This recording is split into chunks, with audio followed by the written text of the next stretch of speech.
Hello everyone, this is Reenu Upal. Welcome back to my channel Roots of Special Education. Guys, जैसा कि आप सब जानते हैं कि एग्जाम नजदीक है, ठीक है। रीशेड्यूल डेट भी अब आज आ खड़ी है सिर पर। तो हमने एक छोटा सा ब्रेक लिया था। आप सब जानते हैं कि एग्जाम प्रिपरेशन सीरीज चल रही है हमारी, और त्योहारों के लिए वो छोटा सा ब्रेक हमने एंजॉय किया। और आई होप कि आप सब ने फेस्टिवल्स बहुत अच्छे से एंजॉय किए होंगे, और जो कि स्टिल कंटिन्यू है। बट क्योंकि एग्जाम हमारे बहुत नजदीक है, तो हम अपनी जो इस ब्रेक को खत्म करते हैं और अपनी जो एग्जाम प्रिपरेशन है उसको कंटिन्यू करते हैं गाइस। तो होप कि सब रिचार्ज होकर के आए हैं प्रॉपर वे में। तो आइए स्टार्ट करते हैं। हम लोग डिप्लोमा सेकेंड ईयर का जो है, हम लोग पेपर 7 कर रहे हैं, education in emerging Indian society, जिसके यूनिट 1 और शॉर्ट क्वेश्चंस जो है वो मैं आपसे एब्रीविएशंस जो है वो डिस्कशन 2 पार्ट में कर चुकी हूँ गाइस। और ये आपका थर्ड पार्ट है, जिसमें हम लोग यूनिट 2 जो है डिटेल में करने जा रहे हैं। Unit 2 philosophical foundation of education. Guys, तो एंड तक वीडियो के जुड़े रहिएगा। यकीन दिलाती हूँ कि एक ही क्लास में पूरी यूनिट आपकी जो है वो खत्म होने वाली है। ऑफ कोर्स कॉपी पेन लेकर के बैठिएगा, जितना स्क्रीन पे दिखाई देगा उससे ज्यादा आपको चीजें एक्सप्लेन की जाएंगी। तो आप अपने नोट्स से जिन्होंने अभी तक नहीं प्रिपेयर किए वो भी आप साथ साथ में बना सकते हैं। क्लास को एक क्लास का पूरा टाइम दीजिएगा, जब भी आपको समय हो तभी इस वीडियो के लिए टाइम आप निकालिएगा। ठीक है, वीडियो थोड़ी सी लंबी होने जा रही है, लेकिन एक क्लास में आपकी पूरी जो है वो यूनिट खत्म होने वाली है। और इस यूनिट से गाइस आप 5 से 7 क्वेश्चन आप एक्सपेक्ट कर सकते हैं, इवन ऐसे टाइप क्वेश्चन भी। ठीक है, जो कि आपको लास्ट में मॉडल पेपर में आपको दूंगी।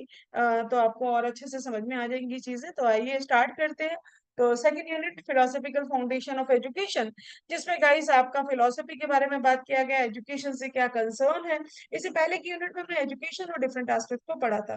ठीक है, अब इसको हम लोग फिलोसफी से कनेक्ट करने जा रहे हैं। This is actually the paper of general education. ठीक है, तो फिलोसफी को देखेंगे, दोनों के बीच में कनेक्शन क्या है। डिफरेंट एजुकेशनल फिलोसफी, जिसमें हम लोग वेस्टर्न फिलोसफीज की चर्चा करेंगे। ठीक है, आपके सिलेबस में इंडियन फिलोसफीज नहीं है, लेकिन इंडियन फिलोसफर्स जरूर है। तो उसके बाद आपके वेस्टर्न फिलोसफर्स हैं, इंडियन फिलोसफर्स हैं, उनका एजुकेशन के प्रति क्या क्या व्यू था गाइस। और उसके बाद में एंशियंट और मॉडर्न टीचर्स के रोल में क्या डिफरेंस है, ये थोड़ा सा हम लोग देखेंगे। तो बहुत सारे इंपॉर्टेंट क्वेश्चंस गाइस इससे एक्सपेक्टेड हैं। तो ध्यान से इस यूनिट को कवर करने का प्रयास कीजिएगा, सारी चीजें आपस में कनेक्टेड हैं। तो वीडियो के अंत तक जुड़े रहिएगा। बीच बीच में मैं आपको इंपॉर्टेंट क्वेश्चन भी जो है वो बताते जाऊंगी, जिसे आप वेरी इंपॉर्टेंट करके नोट कर सकते हैं। तो let's get started today session guys. तो सबसे पहले हम लोग देखेंगे व्हाट इज एजुकेशनल फिलोसफी। शैक्षणिक दर्शन जो है वो होता क्या है ना। पिक्चर बड़ी इंजॉयबल लग रही है। आई होप कि फिर से कि आप बस इसी तरह से कमर कस के और बैठ जाइए। दोस्त साथ होने चाहिए, लेकिन उनकी तरफ ध्यान नहीं होना चाहिए। ध्यान हमारा जो है सिर्फ और सिर्फ वापस से किताबों में हो जाना चाहिए, ताकि हम पेपर में बेस्ट से बेस्ट जो है वो परफॉर्म कर सके। तो आपकी पिक्चर्स भी कुछ इसी तरह से चार दोस्तों की होनी चाहिए। तो विद दिस नोट स्टार्ट करते हैं आज का सेशन गाइस। तो एजुकेशनल फिलोसफी क्या होती है, सबसे पहले हम लोग देखेंगे गाइस फिलोसफी क्या होती है। फिलोसफी जो कि दो शब्दों से मिलकर के बना है, फिलोस और सोफिया। ठीक है, जिससे मिलकर के बनता है फिलोसफी।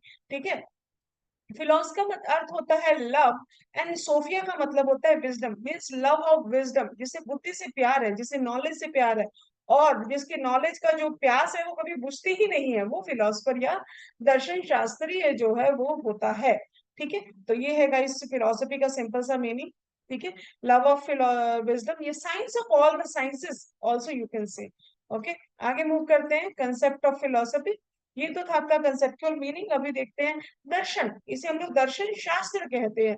तो दर्शन से ही समझ में आ रहा है कि darshan means to see in the depth, है ना। किसी भी चीज को गहराई से देखना, ऊपर ऊपर से नहीं देखना, किसी भी चीज को डेप्थ में जाकर उसकी तह तक जाना। तो फिलोसफी एक्चुअल में क्या होती है guys, philosophy originates from curiosity, doubtfulness, nature of human being, dissatisfaction and feeling of incompleteness. Philosophy का जन्म हुआ कहाँ से एक्चुअल में, फिलोसफी का जन्म हुआ है हमारे अंदर की क्यूरियोसिटी से, हमारी जिज्ञासा से, और जानने की जो हमारी इच्छा है। ठीक है। ये हम अस्तित्व है तो किस वजह से है, हम शरीर है या आत्मा है, ठीक है, ये चीज कैसे बनी, ये चीज इसके साथ क्यों कनेक्टेड है, ये so many questions in question. और इसको बहुत अच्छे से जज कर सकते हैं छोटे बच्चे के क्वेश्चन से, कितनी क्यूरियोसिटी होती है उसको दुनिया के बारे में जानने की, लोगों के बारे में, वस्तुओं के बारे में जानने के, never ending question, that is called curiosity या जिज्ञासा। डाउटफुलनेस, जो फिलोसफर होता है वो हमेशा डाउटफुल नेचर का ह्यूमन बीइंग होता है, हमेशा जो है वो चीजों को संदिग्ध नजरिए से देखता है, डाउट रहता है उसे, ठीक है, कि ये ऐसा ही क्यों, ऐसा क्यों नहीं, ये सही है या गलत है, तभी तो हम उन चीजों को गहराई से जो है वो देख पाएंगे। डिससेटिस्फेक्शन, कोई भी इंफॉर्मेशन से सेटिस्फाइड नहीं होना, क्योंकि और चाहिए एंड और चाहिए। सेटिस्फाइड होगी तो हमारा जो है वो खोज जो है वो वही खत्म हो जाएगी। सेटिस्फाइड नहीं होंगे तभी हम उसको तह तक जो है वो और खोजते चले जाएंगे। फीलिंग ऑफ इनकम्प्लीटनेस, जो भी इंफॉर्मेशन हमें मिल रही है हमें इनकम्प्लीट लग रही है, नहीं अभी इसके आगे कुछ और होगा, इसके आगे कुछ और होगा एंड ऑल। ठीक है, एक छोटा सा एग्जांपल देती हूँ गाइस, ये भी फिलोसफी ही कहीं से कहीं ना कहीं कनेक्टेड है, क्योंकि हम फिलोसफी को कह रहे हैं साइंस ऑफ ऑल साइंसेस। तो साइंस को देखिए अब कितनी डेप्थ में जा रही है। रिसेंट इवेंट चंद्रयान 3 का हम लोग सब देख रहे हैं। उसके बाद आप देखिएगा गूगल पे सर्च करके, ज्यादातर इवन मैं अपना पर्सनल एक्सपीरियंस बता रही हूँ कि ज्यादातर जो है हमें यूनिवर्स के बारे में जानने की जो है वो पृथ्वी अब बहुत छोटी सी हमें लगनी शुरू हो गई है। और मतलब मैं अपना व्यू बता रही हूँ आप लोगों को, ऑफ कोर्स आप लोगों के शायद भी शायद इस तरह से ही होगा। तो हमारी क्यूरियोसिटी बढ़ गई है कि चांद है क्या, उसके बारे में, जैसा सारी दुनिया भर के टीवी पे चल रहा है, यूट्यूब पे इस तरह की चीजें हम लोग देख रहे हैं। तो हमें और जानना है, क्या हमारी वही की शांति हो गई है देख करके कि जी चांद चंद्रमा है और ठीक है जी वहां पहुंच गया, नहीं, अब हमें और जानना है। ठीक है, और भी है कि इस तरह के ग्रह, इसके ये क्या है, ये सारी चीजें, और क्या है, सूरज क्या है, कितने ग्रह हैं, कौन छोटा है कौन बड़ा है, कौन सो, तो ये सारी चीजें क्या होती है, ये क्यूरियोसिटी होती है, डिससेटिस्फेक्शन होती है, फीलिंग ऑफ इनकम्प्लीटनेस होती है। तो this is the quality of philosopher, ठीक है, दर्शन शास्त्र, यानी कि डेप्थ में चीजों को देखना। आगे देखते हैं गाइस, अगर आप सिंपल मीनिंग या लेमन में अगर आप इसे साधारण शब्दों में जब यदि आप फिलोसफी को बोलना चाहें तो एब्स्ट्रैक्ट थिंकिंग होती है ना, अमूर्त सोच होती है, कि अमूर्त रूप से कॉन्क्रीट कुछ नहीं दिख रहा है लेकिन थिंकिंग की थिंकिंग और सोचना चले जाना, दैट इज एब्स्ट्रैक्ट थिंकिंग। ठीक है, वेरी क्लोज टू स्पिरिचुअलिटी, ये स्पिरिचुअलिटी के करीब है, ठीक है, अध्यात्म के बहुत ज्यादा करीब है। साइंस ऑफ नॉलेज, ज्ञान का जो है वो विज्ञान है एक्चुअल में, साइंस ऑफ ऑल साइंसेस है। लॉजिकल एनालिसिस ऑफ आइडियाज, जो भी विचार हमारे सामने आ रहा है कि ये चंद्रमा है, ये सूरज है, ये पृथ्वी है, उसको हम लॉजिकली जब एनालाइज करते हैं, that is called philosophy. Study of values, है ना, ऑफ कोर्स ये साइंस से कनेक्टेड है। ठीक है, साइंस का भी साइंस है आप ये कह सकते हो, तो यानी जितने भी विषय हैं वो सारे के सारे कहीं ना कहीं फिलोसफी से ही ओरिजिन हो रहे हैं, क्योंकि फिलोसफी स्पिरिचुअलिटी से ओरिजिन हो रही है, और स्पिरिचुअलिटी के आगे तो कुछ है ही नहीं। ठीक है, तो ये इस तरह से गाइस ये कनेक्टेड है। स्टडी ऑफ वैल्यूज की बात करता है, नॉलेज ऑफ रियलिटी की, वास्तविकता क्या है, मूल्य क्या है, तो इस तरह से हम लोग जो है फिलोसफी को सिंपल भाषा में जो है वो एक्सप्लेन कर सकते हैं। आगे मूव करते हैं गाइस, कि अब हम एजुकेशन की अगर लैंग्वेज में बोले तो टेक्निकल भाषा में बोले तो फिलोसफी क्या होती है। Philosophy is the study of general and fundamental problem such as those connected with existence, knowledge, values, reason, mind and language. जैसा कि अभी मैंने बताया कि मौलिक समस्याओं का अध्ययन करना है। ठीक है, सामान्य और मौलिक दोनों ही तरह की समस्याओं का अध्ययन किया जाता है, यानी बेसिक जो प्रॉब्लम्स है, ठीक है, जो कि कनेक्टेड है हमारी एग्जिस्टेंस से, हमारा अस्तित्व क्या है, जो कि कनेक्टेड है नॉलेज से, ज्ञान से, मूल्यों से, रीजन, लॉजिकल थिंकिंग, बुद्धि से, भाषा से, ये सारी चीजें जो है वो क्या है, सब्जेक्ट मैटर है फिलोसफी का, स्टडी का। तो फिलोसफी अगर एक लाइन में बोले तो क्या है, सब philosophy is the study of general and fundamental problem, सामान्य समस्याओं का भी और मौलिक समस्याओं का भी। ठीक है, philosophy is the rational attempt to formulate, understand and answer fundamental question, जो हमारे मौलिक प्रश्न है, मौलिक जो प्रश्न है उनका क्या है, उनको किस तरह से तैयार किया जाए, उनको समझना, उनका तर्क संगत उत्तर देना, ये सारी चीजें जो है वो फिलोसफी का सब्जेक्ट मैटर जो है वो खिलाती कहलाती है। ठीक है, तो अगर वन लाइन आपको डेफिनेशन देनी हो तो you can say science of all sciences is called philosophy. अब बात आती है एजुकेशन, तो पहले पढ़ चुके थे कि overall development of the child. अब फिलोसफी ये पढ़ लिया हमने, तो फिलोसफी बोल रहा है कि साइंस ऑफ ऑल साइंसेस, या किसी भी चीज को इन डेप्थ गहराई से देखना। तो इसका एजुकेशन से क्या कंसेप्ट है? बड़े आसान सा क्वेश्चन हमारे दिमाग में आ रहा है, ठीक है, कि एजुकेशन हम क्यों पढ़ रहे हैं? हम तो एजुकेशन पढ़ने जा रहे हैं, हम तो टीचर बनने जा रहे हैं। Then what is the connection of the philosophy with the education? तो इसके लिए आपको पढ़ना होगा एजुकेशनल फिलोसफी, जो कि आपका सब्जेक्ट कंटेंट है, ठीक है। तो educational philosophy is the application of philosophy in the study of the problems of education. तो हम क्या करते हैं एजुकेशनल फिलोसफी में, एक्चुअल में शैक्षणिक दर्शन में हम लोग करते क्या है कि फिलोसफी को अप्लाई करते हैं, फिलोसफी का उपयोग करते हैं। किस लिए करते हैं? Study of the problems of the education, शिक्षा की समस्याओं को, मौलिक समस्याओं का समाधान करने के लिए हम दर्शन शास्त्र के जो मूलभूत सिद्धांत है उनका जब उपयोग करते हैं तो उसे हम लोग कहते हैं एजुकेशनल फिलोसफी। तब ये दोनों चीजें आपस में जो है वो कनेक्ट हो जाती है। आई होप क्लियर होगा आप सबको एजुकेशनल फिलोसफी, ठीक है। आगे देखते हैं गाइस, इन दोनों के बीच में कनेक्शन क्या है, क्या रिलेशन है दोनों के बीच में? तो कहते हैं कि दोनों ना एक ही सिक्के के दो पहलू है। फिलोसफी और एजुकेशन क्या है? एक ही सिक्के के दो पहलू हैं। The one is implied by the other and former is the competent contemplative side of life while the latter is active side. वो कहता है कि जो फिलोसफी है वो क्या है? कंटेम्पलेटिव साइड है। कंटेम्पलेटिव का मतलब क्या होता है? चिंतनशील, विचारशील, है ना, दूरदर्शन है। और जब हम उसको एक्चुअल जीवन में अप्लाई कर लेते हैं, एक्टिव, वो एक्टिव साइड हो गया एजुकेशन। यानी कि फिलोसफी के सिद्धांतों को, दर्शन शास्त्र के मूलभूत सिद्धांतों को हम शिक्षा में जब अप्लाई करते हैं तो शिक्षा कैसी होगी? एक्टिव होगी, सक्रिय पक्ष हो गया। और दर्शन शास्त्र कैसा हो गया? चिंतनशील पक्ष हो गया। वो विचारणीय है और ये जो है वो क्रियाशील है। बस इतना सा। तो दोनों आपस में कनेक्टेड हो गए। एजुकेशन के बिना फिलोसफी नहीं हो सकती है और फिलोसफी के बिना एजुकेशन नहीं हो सकती। अब हमें फिलोसफी की जानकारी कैसे मिल रही है? शिक्षा से ही तो मिल रही है ना। हम जब शिक्षा कर रहे हैं, एक सब्जेक्ट होता है, तो उसी से ही तो हमें फिलोसफी की जानकारी मिल रही है, होती है। हम फिलोसफी, हमारे जो भी इंडियन फिलोसफी है, वेस्टर्न फिलोसफी है, क्या था, ठीक है, वो सारी चीजें हम लोग शिक्षा के माध्यम से, किताबों के माध्यम से, डिफरेंट डिफरेंट यू नो जो लिटरेचर है उन्हीं के माध्यम से हमें तक की फिलोसफी की विरासत जो है वो पहुंच रही है। हम चीजों को समझ पा रहे हैं। और शिक्षा में फिलोसफी का कनेक्शन हो गया और फिलोसफी में जो है वो शिक्षा का कनेक्शन हो गया। तो दोनों ही क्या है? एक ही सिक्के के दो पहलू हैं। दोनों के बिना, एक दूसरे के बिना हम इनकी कल्पना भी नहीं कर सकते। यदि दर्शन शास्त्र ना हो तो शिक्षा की नींव ही नहीं रखी जाएगी, और शिक्षा ना हो तो दर्शन शास्त्र को कौन देखेगा? हमें पता कैसे चलता है कि दर्शन शास्त्र भी कोई सब्जेक्ट होता है, फिलोसफी भी कुछ होती है? शिक्षा के माध्यम से ही तो गाइस इसे थोड़ा सा डिफिकल्ट या थोड़ा सा कॉम्प्लेक्स सा सब्जेक्ट बोला जाता है। इतने आसानी से समझ में नहीं आती है चीजें, थोड़ी सी, क्योंकि स्पिरिचुअलिटी से रिलेटेड है, ठीक है।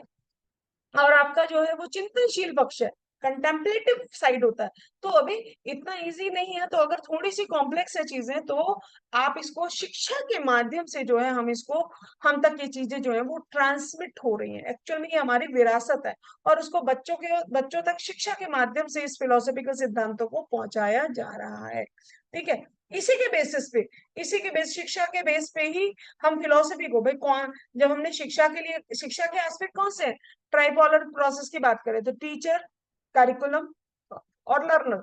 तो हम किस फिलोसफी को फॉलो कर रहे हैं? हम जिस फिलोसफी को फॉलो कर रहे हैं, फिलोसफी के जिस एस्पेक्ट को फॉलो कर रहे हैं, उसके अनुसार टीचर क्या होगा, उसके अनुसार लर्नर क्या होगा, और उसके अनुसार करिकुलम क्या होगा। ये ऐसे ही करिकुलम प्लान किया जाता है। चाहे वो आपके एनसीईआरटी बनाए, सीबीएसई बोर्ड आपके सिलेबस को डिजाइन करे, आरसीआई करे, एनसीटी करे, कोई भी करे, कोई भी गवर्निंग बॉडी करे। लेकिन जब वो डिजाइन करते हैं प्रोफेशनल्स, तो वो किस बेसिस पे डिजाइन करते हैं? वो इन्हीं फिलोसफीज के बेस पे जो है वो डिजाइन करते हैं। अगर फिलोसफीज का आधार ना हो तो हमारा पाठ्यक्रम तैयार ही नहीं हो पाएगा। समझ में आ रहा है कनेक्शन? आगे मूव करते हैं गाइस। तो ये तो था रिलेशन। तो रिलेशन आप कह सकते हो बोथ आर द एक ही सिक्के के दो पहलू हैं, ठीक है। और आगे करते हैं, मेजर व्यूज कौन से हैं फिलोसफी के? तो इंडियन फिलोसफी है और वेस्टर्न फिलोसफी होती है, भारतीय दर्शन और पाश्चात्य दर्शन या पश्चिमी दर्शन। ओके। तो इंडियन फिलोसफी में कई सांख्यवाद, योगा दर्शन और वेदास, तो ये बहुत सारी फिलोसफीज, बुद्धिज्म, जैनिज्म, ये सारे हैं। लेकिन आपके सिलेबस में, डिप्लोमा में ये चीज नहीं है, बीएड में है ये डिटेल में। लेकिन आपके सिलेबस में वेस्टर्न फिलोसफीज है। तो इसीलिए हम लोग अभी, क्योंकि एग्जाम का टाइम है, तो एडिशनल ना देख करके हम एग्जाम के सिलेबस को फोकस करके ही चीजों को जो है वो तैयार कर रहे हैं, ताकि आप एग्जाम में जो है बहुत अच्छे से अटेम्प्ट जो है वो कर पाए। ठीक है, तो आगे मूव करते हैं गाइस।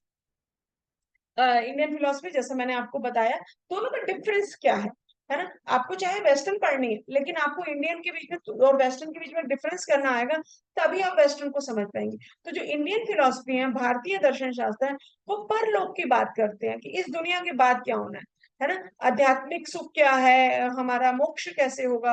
तो चाहे आप ध्यान रखिए, सांख्य, जब हम इंडिया में रहते हैं है ना, तो हम सब ये सारी चीजें जानते हैं। सांख्य के बारे में आपने अवश्य सुना होगा, योगा है, वेदांता है, जैनिज्म है, बुद्धिज्म है, इस्लामिक दर्शन है, ये सब हमने सुने हुए हैं। ठीक है, और ये सब हमने कभी ना कभी जो है वो 12th तक हमने पढ़े भी होंगे, कहीं ना कहीं हमें इन सब की जानकारी है। तो आप देखते हैं कि सबका अल्टीमेट एम जो है इंडियन फिलोसफी का क्या है, परलोक, है ना। अल्टीमेट एम क्या है, मोक्ष प्राप्त करना। ठीक है, सेल्फ एक्चुअलाइजेशन। ओके, लेकिन वेस्टर्न फिलोसफी वो परलोक की बात नहीं करके इहलोक की बात करी। इहलोक मतलब इस दुनिया की जो हमको दिखाई दे रही है, जो विजिबल है, जो हमारे सामने है।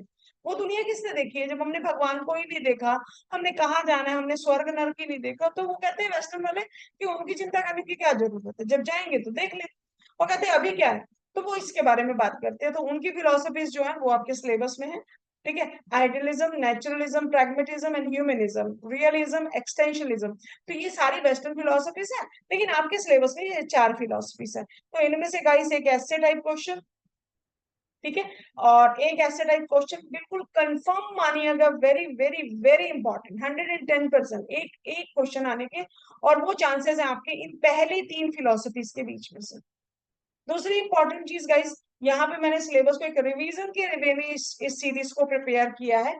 ठीक है, मैं एक्सप्लेन तो करूंगी उन चीजों को, लेकिन हो सकता है स्लाइड्स पे आपको जो है वो कम पॉइंट्स मिले। तो इनके ऊपर गाइस डिटेल में सेशन मेरे बने हुए हैं, आइडियलिज्म, नेचुरलिज्म, प्रेगमेटिज्म के ऊपर। तो इसका लिंक जो है मैं आपको डिस्क्रिप्शन बॉक्स में तीनों ही फिलोसफीज का दे दूंगी। और ये तीनों में से guys एक बिल्कुल आप 110% एक्सपेक्ट करके चलेगा। और 5 नंबर में तो आप मान ही सकते हैं, एक 5 नंबर का क्वेश्चन है और एक आपका क्या है 10 नंबर का क्वेश्चन है। क्लियर है यहाँ तक? तो आइए मूव करते हैं वेस्टर्न फिलोसफी की तरफ। सबसे पहले आता है आइडियलिज्म। आइडियलिज्म होता है गाइस आदर्शवाद। Idealism is that ideology of western philosophy which considers this universe to be created by God. वो कहता है, यानी कि वो भगवान को सब कुछ, सेंटर पॉइंट कौन है, ईश्वर है। ठीक है, ठीक है, वो क्या क्या बोलता है, आइडियलिज्म इज एक ऐसी फिलोसफी है वेस्टर्न फिलोसफी की, उसकी, जो कि बोलता है कि ये जो यूनिवर्स है, पूरा ब्रह्मांड है, वो भगवान ने बनाया है, भगवान ही सब कुछ है। आदर्शवाद मानता है। ठीक है, इसके जो मुख्य विचारक है वो कौन कौन है, इसको सपोर्ट करने वाले, जिसमें इंडियन और वेस्टर्न दोनों ही हैं, प्लेटो, सुकरात, Froebel, Guru Nanak ji, Gandhi ji, Vivekananda, doctor Radha Krishnan, Kant, Tagore etcetera. अच्छा, यहाँ पे मैं आपको एक एक टिप दे रही हूँ आपको, अब ध्यान से, ट्रिक है आपके पास में, कि यहाँ जब मैं आपको ये जो वेस्टर्न फिलोसफीज हैं, तो मैं साथ साथ में इनके फिलोसफर सपोर्टर बता रही हूँ आपको।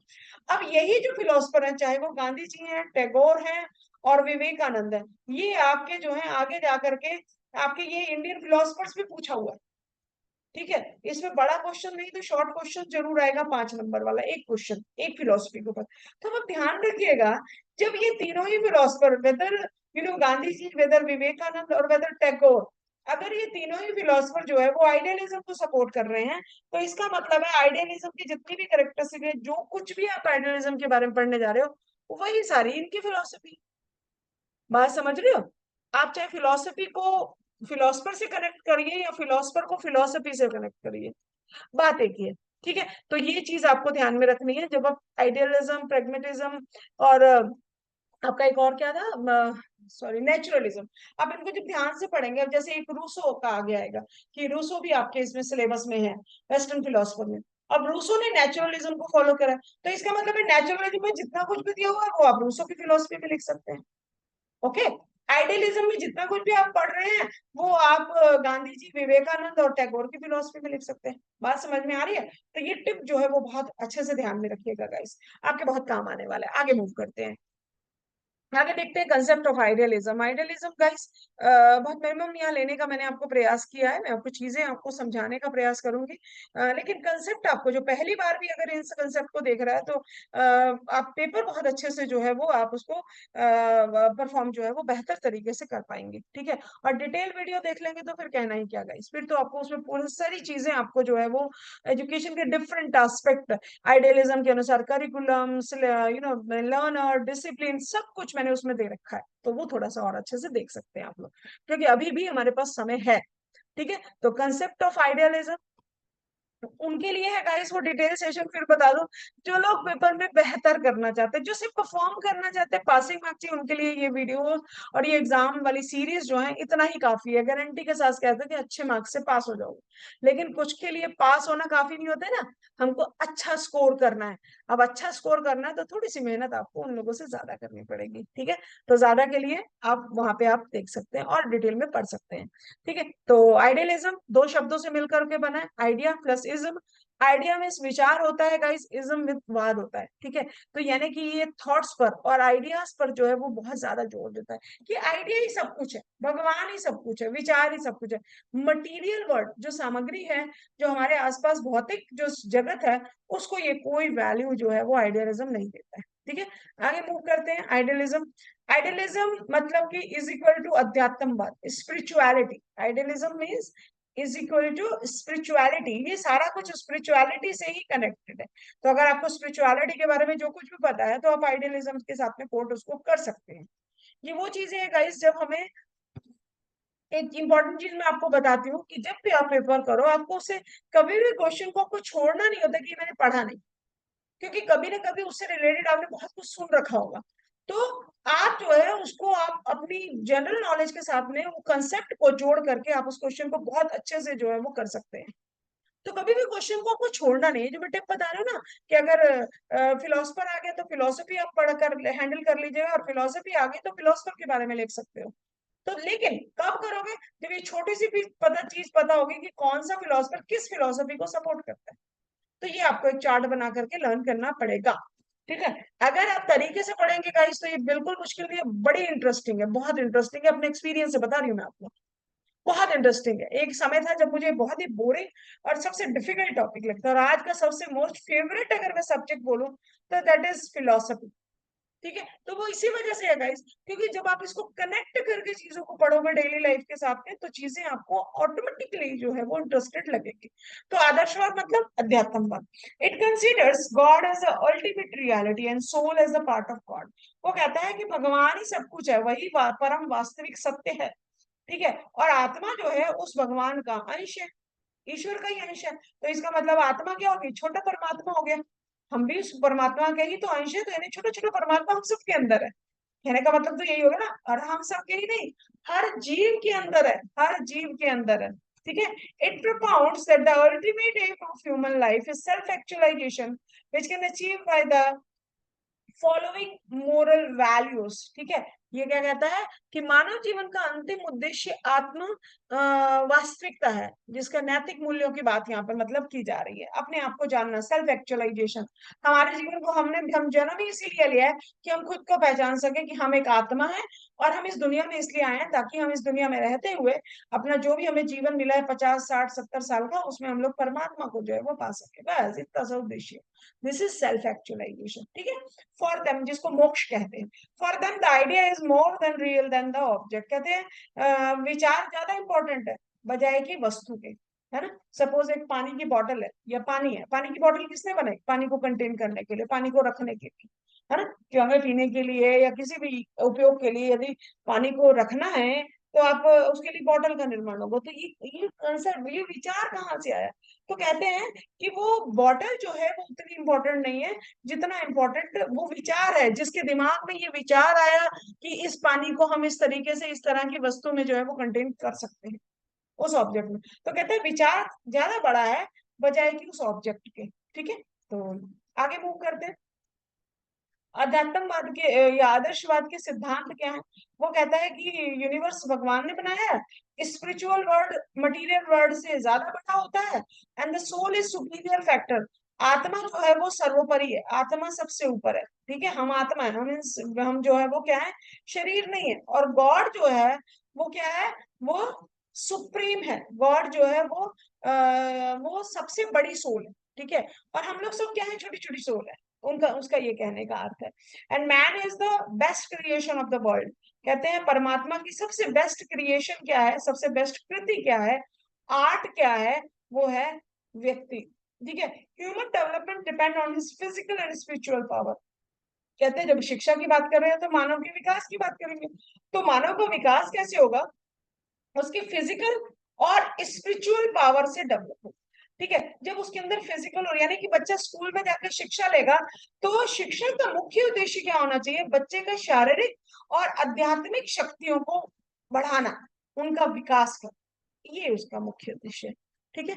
तो आगे देखते हैं गाइस कि सेल्फ रियलाइजेशन की बात कर रहा है ताकि हम ईश्वर की प्राप्ति कर सके, ठीक है। गॉड स्पिरिचुअल वैल्यूज को ज्यादा इंपॉर्टेंस दे रहा है, जिसमें कि क्या है, सत्य, ट्रुथ, ब्यूटी एंड गुडनेस की बात कर रहा है ना। सत्यम शिवम सुंदरम, इसे आप नोट कर सकते हैं। जहां भी कभी आ जाए आपके वन वर्ड में पूछ सकता है कि जो सत्यम शिवम सुंदरम का कंसेप्ट है वो किस फिलोसफी से कनेक्टेड है। सही गलत अगर जैसा बता रहे हैं कि अगर सही गलत के फॉर्म में आना है तो आपसे पूछ सकता है कि क्या सत्यम शिवम सुंदरम प्रैग्मेटिज्म की फिलोसफी से कनेक्टेड है, तो ऑब्वियसली ये रॉन्ग हो जाएगा। जब वो बोलेगा कि आदर्शवाद से कनेक्टेड है तभी ये सही होगा। तो सत्यम शिवम सुंदरम जहां पर आ गया तो समझिए कि ये क्या है, आइडियलिज्म की बात कर रहा है, truth, beauty and goodness, okay. Moral conduct is essential for attainment of spiritual value. आप आध्यात्मिक मूल्यों को कैसे प्राप्त कर सकेंगे, जब आप स्पिरिचुअल वैल्यूज का आपके अंदर डेवलपमेंट होगा। अच्छे गुण, अहिंसा, सत्य, पवित्रता, सेवा, आप ये सब भावनाएं, ये सब गुणों को आप धारण करेंगे, तभी जो है आप जो है वो नम्रता, तभी जो है आप जो है वो आध्यात्मिक मूल्यों को जो है वो पा पाएंगे। तो ये मोरल वैल्यूज, ठीक है। तो ये कुछ मीन्स क्या थे आपके प्रिंसिपल्स थे आइडियलिज्म के, ओके। आगे मूव करते हैं गाइस। कंट्रीब्यूशन क्या है एजुकेशन को, यहाँ मैंने थोड़े में सम अप करने का प्रयास किया गाइस। वहां पे डिटेल सेशंस हैं आपके पूरे, तो आप उसको देख सकते हैं। तो वो कहते हैं emphasises the importance of moral and spiritual education. इसकी आइडियलिज्म की वजह से एजुकेशन में, हमारे सिलेबस में ये चीजों पे जोर दिया गया है कि बच्चे की जो है वो मोरल और स्पिरिचुअल एजुकेशन के ऊपर जो है वो ज्यादा जोर देना चाहिए। आप देख सकते हैं हम लोग जब लिटरेचर पढ़ते हैं वेदर इन हिंदी और इंग्लिश, तो हमारे सिलेबस में कई बार हम लोग महाभारत, रामायण, ये सब चीजों का, हमारे जो धार्मिक ग्रंथ है उनका भी जिक्र पढ़ते हैं, है ना। चीजों में होता है मोरल एजुकेशन।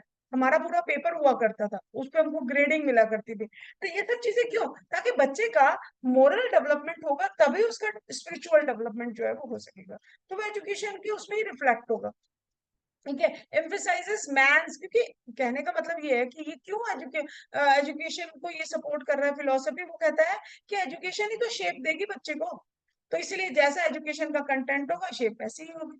तो आप मोरल एजुकेशन डालेंगे तभी तो बच्चे का स्पिरिचुअल डेवलपमेंट होगा बच्चे का, ठीक है। और ये सबसे ज्यादा जोर किस चीज का करता है, ऑल राउंड डेवलपमेंट, ठीक है। और मोरल डेवलपमेंट कब होगा, आपका स्पिरिचुअल डेवलपमेंट कब होगा, जब आपका फिजिकल और मेंटल डेवलपमेंट होगा, जब आपका सोशल डेवलपमेंट होगा। तो ये सारा कंट्रीब्यूशन जो है वो आइडियलिज्म का एजुकेशन में जो है, ठीक है। तो आई होप आइडियलिज्म क्लियर होगा। अभी हम जस्ट इसके एक विपरीत फिलोसफी पढ़ने जा रहे हैं, बिल्कुल अपोजिट। सारी चीजें उल्टी कर दीजिएगा इसकी, जो जो चीजें हमने पढ़ी है। दैट इज नेचुरलिज्म, नाम से ही समझ में आ रहा है, प्रकृति, फ्रीडम की बात करेगा यहाँ पर आपको, ठीक है। कह रहा है प्रकृति ही सब कुछ है, सबसे बड़ा क्रिएशन जो है वो क्या है, नेचर है, नेचर ही सब भगवान है, नेचर ही सब कुछ है, एवरीथिंग इज नेचर। तो नेचर को उन्होंने एजुकेशन के साथ जोड़ने का प्रयास कर दिया। अब भाई कैसे जोड़ा है, तो आगे देखते हैं हम लोग थोड़ा सा। तो देखते हैं इस नेचुरलिज्म क्या है, जैसे हिंदी में कहते हैं प्रकृतिवाद, ठीक है। तो माँ प्रकृति की यहाँ पे बात की जा रही है, ये प्रकृति क्या है, ठीक है। वहां पे सारी चीजें गॉड को सेंट्रल पॉइंट किया जा रहा था, यहाँ पे प्रकृति को सेंट्रल पॉइंट किया जा रहा है। वो कह रहे हैं in philosophy naturalism is the idea और believe that only natural laws and forces as oppose to supernatural one operates in the uniform. यानी कि सिंपल सी भाषा में बताऊं तो प्रकृतिवाद वह विचार या विश्वास है जो कि ब्रह्मांड को बोलता है कि एक प्राकृतिक नियम ही सब कुछ है, ठीक है। ये अलौकिक क्या है, अलौकिक यहाँ पे गॉड की बात कर रहा है, स्पिरिचुअल पावर की बात कर रहा है। वो उसके जस्ट अपोजिट है, कहते हैं भगवान कुछ नहीं होता, नेचर ही भगवान है। हम नेचर में ही पैदा हुआ है, नेचर में ही हमारा जो है अंत हो जाएगा, हम इसी में ही विलीन हो जाएंगे। और नेचर क्या होता है गाइस, नेचर कैसे एक्सप्लेन करोगे, कोई मुझे बताइए जरा, कमेंट बॉक्स में बताइएगा आपके अनुसार प्रकृति क्या है।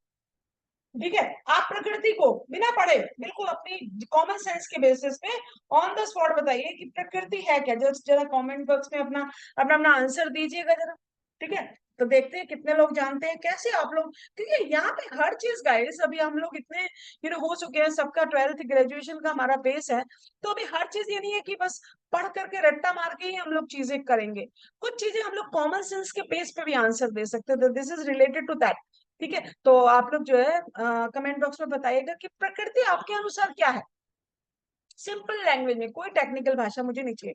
तो इस स्लाइड में आपको इतना ही समझने का कि नेचुरलिज्म जो है वो स्पिरिचुअलिज्म या आइडियलिज्म के जस्ट अपोजिट है। वो गॉड को सब कुछ मानता है और ये नेचर को सब कुछ मानता है, नेचुरल लॉज को सब कुछ मानता है। आगे मूव करते हैं, मुख्य विचारक कौन कौन थे इसके।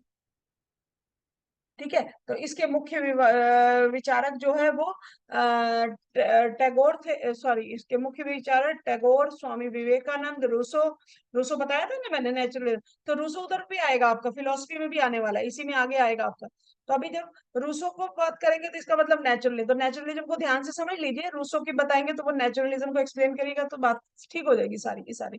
ठीक है, तो एरिस्टोटल, अगस्ट कॉम्टे, ये सारे के सारे जो है, डार्विन, एक्सेल, स्पेंसर, ठीक है, पेस्टोलॉजी, रूसोस, तो ये सारे क्या हैं आपके इंडियन और वेस्टर्न जो है वो नेचुरलिस्टिक, नेचुरलिज्म फिलोसफी को मानने वाले दर्शन शास्त्री है। ठीक है, आगे मूव करते हैं। अब इसकी मूलभूत बातें क्या है गाइस नेचुरलिज्म की, वो कहता है nature is everything, nothing beyond it. Nature के अलावा कुछ है ही नहीं, सब कुछ नेचर है। It is also termed as materialism. जैसे स्पिरिचुअल आइडियलिज्म को मैंने इज इक्वल टू करके क्या बोला था, स्पिरिचुअलिज्म, ऐसे ही इसको इज इक्वल टू करके बोलेंगे मटीरियलिज्म।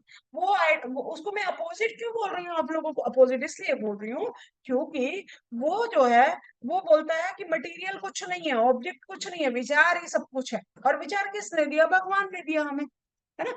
तो ये बोलता है कि नहीं, विचार वजूर कुछ नहीं होता, गॉड भी कुछ नहीं है। ठीक है, देखो लिखा है ना, doesn't believe in the power of God.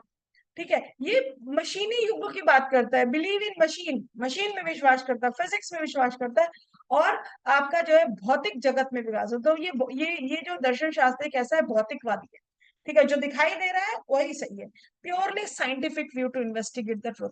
यदि बोल रहे हैं कि कौन सा ऐसा, जैसे बताया ना सत्यम शिवम सुंदरम की बात की जाए या अध्यात्मवाद से रिलेटेड कौन सा, तो आप आंसर देंगे आइडियलिज्म। और ये बोले कि प्योरली साइंटिफिक व्यू का कौन सा आपका जो है वो है, तो वो है आपका प्रकृतिवादी, जो साइंस पे बेस्ड है, नेचर की बात कर रहे हैं, है ना। आप सूरज, चंद्रमा, हमारे जितने भी ग्रह उपग्रह, जितने भी ये दिन रात कैसे बने, सब कुछ साइंस का पार्ट है ना। तो वो ये सब कुछ साइंस का पार्ट है, इसलिए सब कुछ नेचर का पार्ट है।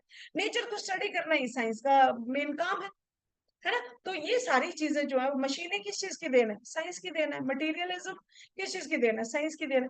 तो सीधा रिलेटेड है आपका साइंस से। तो बोलता है नेचर सब कुछ है, इसके बाहर तो कुछ है ही नहीं। आगे मूव करते हैं, इसके मुख्य सिद्धांत क्या है।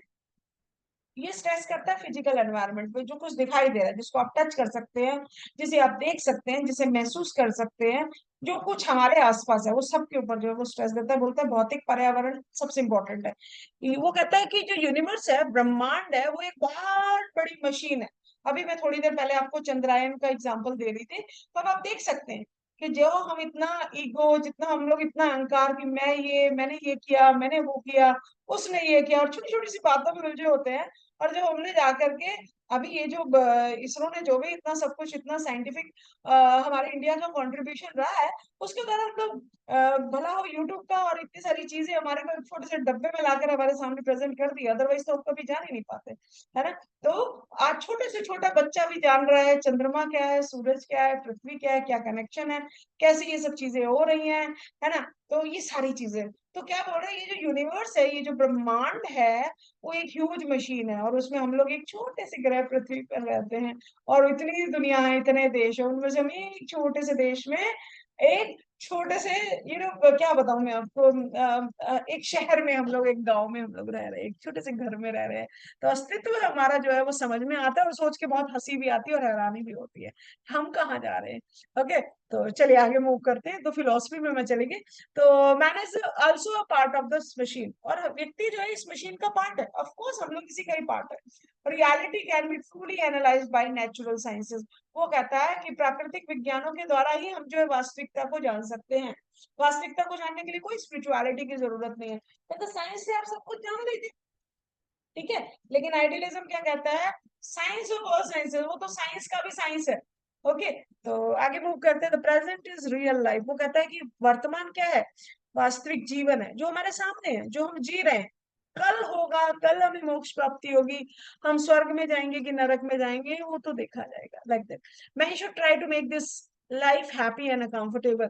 तो प्रकृतिवाद क्या बोलता है कि ये जो रियल लाइफ है, वास्तविक जीवन है, यही सब कुछ है। और व्यक्ति को क्या कोशिश करनी चाहिए? अपने इस जीवन को सुखी और आरामदायक बनाने का प्रयास करना चाहिए। मशीनें भी तो इसी में कंट्रीब्यूट कर रही है, ठीक है। और education is according with the nature of the child. अब बात आ गई शिक्षा की। तो नेचुरलिज्म कहता है कि जो शिक्षा है ना, वो बच्चे की प्रकृति के अनुसार होना चाहिए।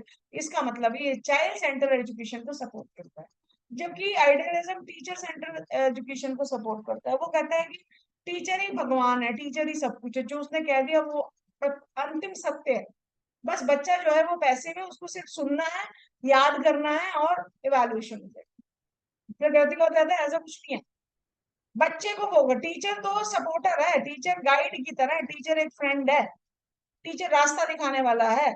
बच्चा अपना रास्ता खुद चुनेगा, उसको प्रकृति में फ्री छोड़ दीजिए। समझ आ गई बात की? तो उस बच्चे की, इसको बोलते हैं चाइल्ड सेंटर एजुकेशन, बच्चे की प्रकृति के अनुसार शिक्षा। आगे मूव करते हैं। शिक्षा में प्रकृतिवाद कैसे, और शिक्षा में क्या क्या इसकी देन है? तो बैक टू नेचर की बात करता है, कहता है कि प्रकृति की ओर लेटे लौटे, ठीक है। ठीक है, प्रकृति यानी कि हमें नेचर को जानने का प्रयास करना है। किताबों में कुछ नहीं रखा है, किताबी ज्ञान के बिल्कुल खिलाफ है। नकारात्मक शिक्षा की बात करता है, ठीक है। कहता है कि डिसिप्लिन में बांधने की जरूरत नहीं है, बच्चे को फ्रीडम दीजिए। नकारात्मक शिक्षा मतलब कि अभी जो वर्तमान जो है, उसको अपोजिट करता है, उसको जो है वो अपोज करता है। कहता है कि डिसिप्लिन, किताबी शिक्षा, फेस टू फेस, ये सब की कोई जरूरत नहीं है। बच्चे को फ्री छीड़ दीजिए, नेचर असली टीचर है, वो खुद से सिखा देगा। बुकिश से बिल्कुल अगेंस्ट है, जबकि वो तो ग्रंथों पोथियों उनकी बात करता है। आइडियलिज्म चाइल्ड सेंटर एजुकेशन की बात कर रहा है, सेंसेस के थ्रू ट्रेनिंग। अब प्रकृति में आप जाओगे, फील्ड में जाओगे, आपको पेड़ पौधों के बारे में जानना है, तो हम बाग बगीचे में जा रहे हैं, तो किस तरह की ट्रेनिंग होगी?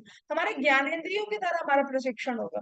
हम फूलों को किताबों में उसकी पिक्चर देख के नहीं पढ़ने वाले हैं, हम फूलों को सूंघ करके, देख करके, महसूस करके जो है वो जानने वाले हैं कि फूल क्या होते हैं, फल क्या होते हैं, कितने प्रकार के पेड़ होते हैं, कैसा होता है, ये सारी चीजें है ना। तो मटेरियल एजुकेशन की बात कर रहे हैं, साइंटिफिक एजुकेशन की बात कर रहे हैं। ऑफकोर्स हमने बहुत डिस्कशन किया इसके ऊपर। फ्रीडम ऑफ द चाइल्ड की, बच्चे को फ्री छोड़ने की बात कर रहा है। और education prepare the child for the future life. Clear? तो एजुकेशन जो है बच्चों को उसके भविष्य के लिए तैयार करता है, और एजुकेशन से ही बच्चे का जीवन जो है वो सुखी और आरामदायक जो है वो बनेगा।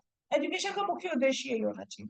आगे मूव करते हैं गाइस प्रैग्मेटिज्म के ऊपर, third philosophy. This is also very much important. तो आइडियलिज्म, वो तो जस्ट दोनों एक दूसरे के अपोजिट थे। लर्निंग बाय डूइंग की बात करते हैं। प्रयोगवाद, नाम से ही समझ में आ रहा होगा। तो प्रयोगवाद का बेसिक्स क्या है? बिल्कुल पूरी फिलोसफी का की पॉइंट आपके सामने, लर्निंग बाय डूइंग, करके सीखना। अभी ना हम यहाँ पे गॉड को मान रहे हैं, ना हम नेचर को मान रहे हैं, हम जो करेंगे, जो हमारा अनुभव होएगा, हम उसी को ही मानेंगे। ये भी गॉड को नहीं मानता, तो ये क्या है, मिला जुला रूप आपको दिखाई देगा यहाँ पे।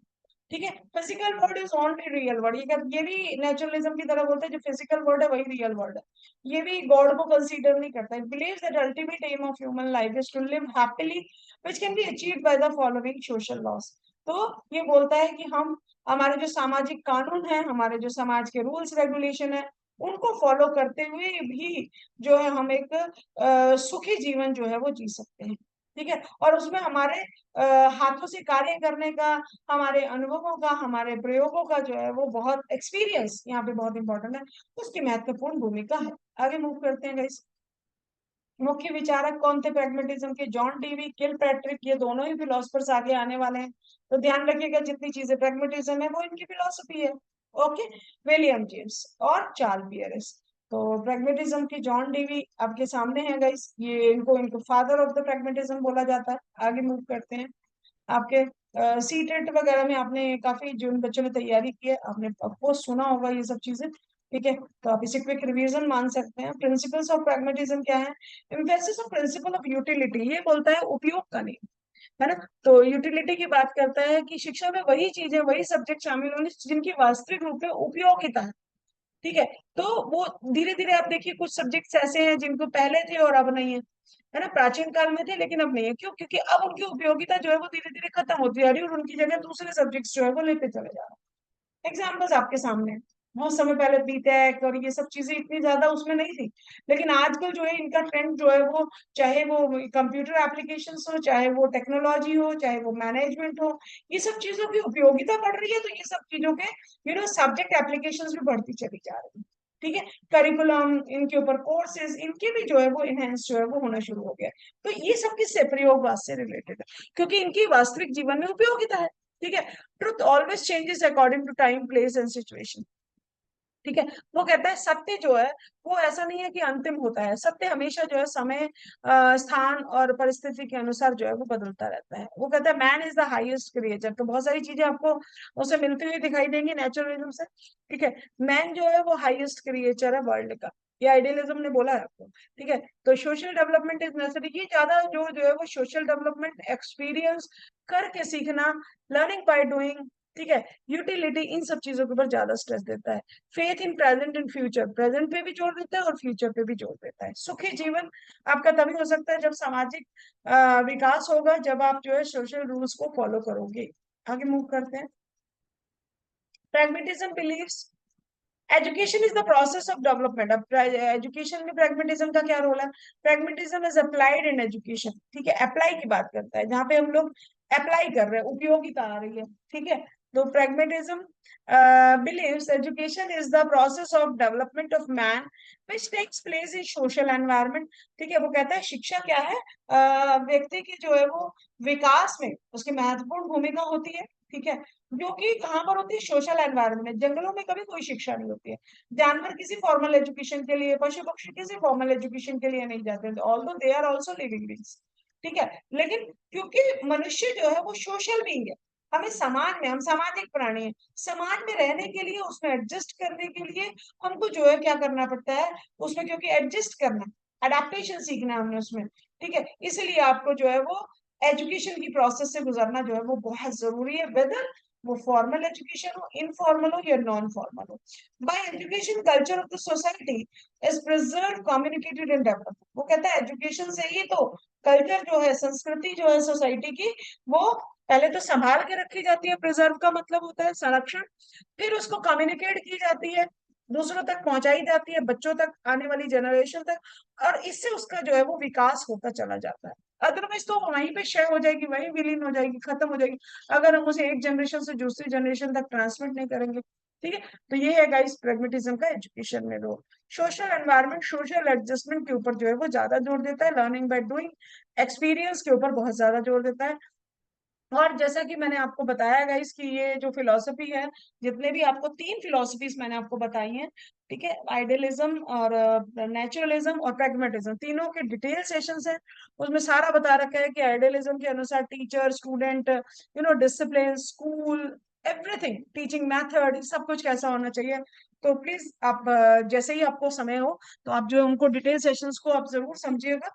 ठीक है, तो ये तो एक रिवीजन सीरीज है गाइस, तो उसके अकॉर्डिंग चीजें ली गई हैं इसमें।